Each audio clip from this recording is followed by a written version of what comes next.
हम सब हर रोज web use करते हैं, है ना? बटन क्लिक करना, फॉर्म भरना, मेन्यू में घूमना, ये सब इतना नॉर्मल लगता है कि हम कभी सोचते भी नहीं।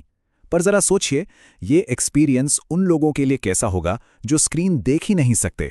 यहीं पर एक बहुत ही पावरफुल टेक्नोलॉजी काम आती है, जिसका नाम है WAR-IR। इसका बस एक ही मकसद है, ये पक्का करना कि वेब सच में हर किसी के लिए काम करे। तो चलिए समझते हैं कि ये जादू होता कैसे।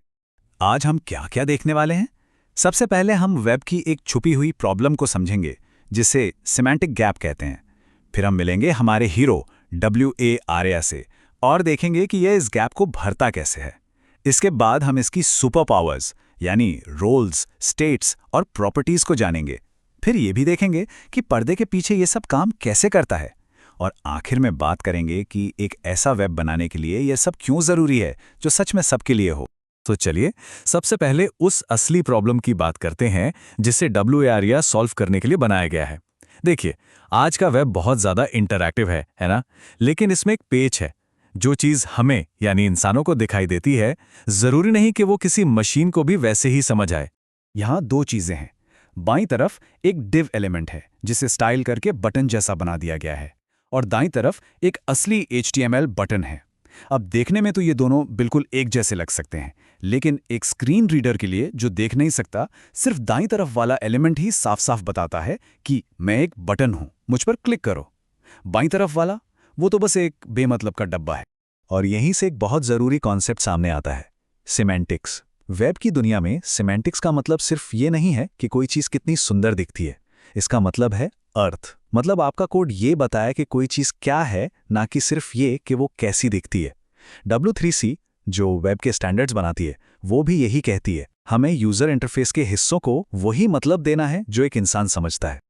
और बस इसी को हम कहते हैं सिमेंटिक गैप। ये जो दिखने और असल मतलब के बीच का फासला है ना, यही कई मॉडर्न वेबसाइट्स को दिव्यांग यूजर्स के लिए लगभग बेकार बना देता है। सोचिए, अगर टेक्नोलॉजी ही नहीं समझ पा रही कि किसी चीज का मकसद क्या है, तो वो अपने यूजर को सही जानकारी कैसे देगी? है ना सोचने वाली बात। तो सवाल ये है कि इस गैप को, इस खाई को भरा कैसे जाए। यहीं पर एंट्री होती है WARIA की। इसका पूरा नाम है एक्सेसिबल रिच इंटरनेट एप्लीकेशंस, और ये बिल्कुल एक डिजिटल ब्रिज की तरह काम करता है। W3C खुद मानता है कि ये एक बहुत बड़ी प्रॉब्लम है। होता क्या है कि डेवलपर्स नए नए कॉम्प्लेक्स इंटरफेस बनाते हैं, और इस चक्कर में HTML का जो असली मतलब होता है वो कहीं खो जाता है। मतलब वो कोई ऐसी चीज़ बना देंगे जो दिखेगी भी ट्री विजिट जैसी और काम भी वैसा ही करेगी, लेकिन कोड में कहीं लिखा ही नहीं होगा कि ये असल में एक ट्री विजिट है। आर्या को बनाया ही इसी प्रॉब्लम को सॉल्व करने के लिए किया गया है। ये डेवलपर्स को एक तरीका देता है जिससे वो HTML में कुछ खास एट्रीब्यूट्स जोड़ सकते हैं। ये एट्रीब्यूट्स उस खोए हुए मतलब को, उस सिमेंटिक्स को साफ साफ बता देते हैं। और एक बात याद रखने वाली है, आर्या HTML की जगह नहीं लेता, ये बस उसे और बेहतर बनाता है। जहां जहां जरूरत हो वहां क्लैरिटी जोड़ता है। इसे समझने का सबसे आसान तरीका है, आर्या को डिजिटल साइन बोर्ड की तरह सोचिए। जैसे किसी बिल्डिंग में साइन बोर्ड बताते हैं कि बाथरूम किधर है या एग्जिट कौन सा है, ठीक वैसे ही आर्या एट्रीब्यूट्स स्क्रीन रीडर जैसी टेक्नोलॉजी को बताते हैं कि ये एक मेन्यू है, या इस स्लाइडर की वैल्यू अभी इतनी है, या फिर ये बटन अभी डिसेबल्ड है। ये तो पूरी डिजिटल दुनिया का नेविगेशन सिस्टम है। तो ये जो डिजिटल साइन बोर्ड वाला सिस्टम है, ये असल में काम कैसे करता है? वेल, ये तीन मेन चीजों पर टिका है, रोल्स, स्टेट्स और प्रॉपर्टीज। इन तीनों को एक टीम की तरह समझिए। रोल्स बताते हैं कि कोई एलिमेंट क्या है, प्रॉपर्टीज उसकी खासियतें बताती हैं, और स्टेट्स बताते हैं कि उसकी अभी की हालत क्या है, क्या खासियत है और अभी क्या हालत है। बस ये तीन चीजें। शुरू करते हैं रोल्स से। एक रोल किसी भी एलिमेंट की पहचान बताता है। ये इतना सिंपल हो सकता है जैसे लिखना रोल इक्वल्स टू बटन या रोल इक्वल्स टू डायलॉग। ये कोड लिखते ही स्क्रीन रीडर को तुरंत पता चल जाता है, अच्छा ये चीज बटन का काम करती है, भले ही ये HTML में एक div क्यों ना हो। ये उस साइन बोर्ड पर लिखा सबसे बड़ा और सबसे जरूरी शब्द है। और ARI के पास ऐसे रोल्स की एक बहुत बड़ी डिक्शनरी है। ये सिर्फ बटन और चेकबॉक्स तक ही सीमित नहीं है। इससे आप टैब लिस्ट जैसी कॉम्प्लेक्स चीजों को भी बता सकते हैं। सोचिए, नेविगेशन बार में टैब्स का सेट, या फिर एक स्लाइडर जिससे वॉल्यूम कम ज्यादा किया जा सकता है, या एक अलर्ट जो कोई जरूरी मैसेज दिखाता हो। यही वो चीज है जो मुश्किल वेब एप्लीकेशंस को समझने लायक बनाती है। रोल्स के बाद आती हैं प्रॉपर्टीज। ये एलिमेंट के बारे में वो एक्स्ट्रा जानकारी देती हैं जो ज्यादातर बदलती नहीं है, जैसे किसी फॉर्म फील्ड पर aria required is equals to true लगाना।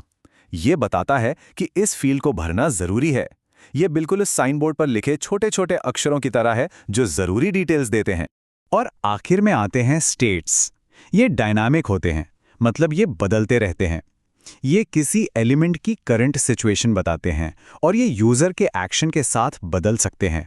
जैसे एक चेक बॉक्स के लिए एरिया चेक्ड ट्रू, या एक बंद मेन्यू के लिए एरिया एक्सपैंडेड फॉल्स, या फिर एक बटन के लिए एरिया डिसेबल्ड ट्रू।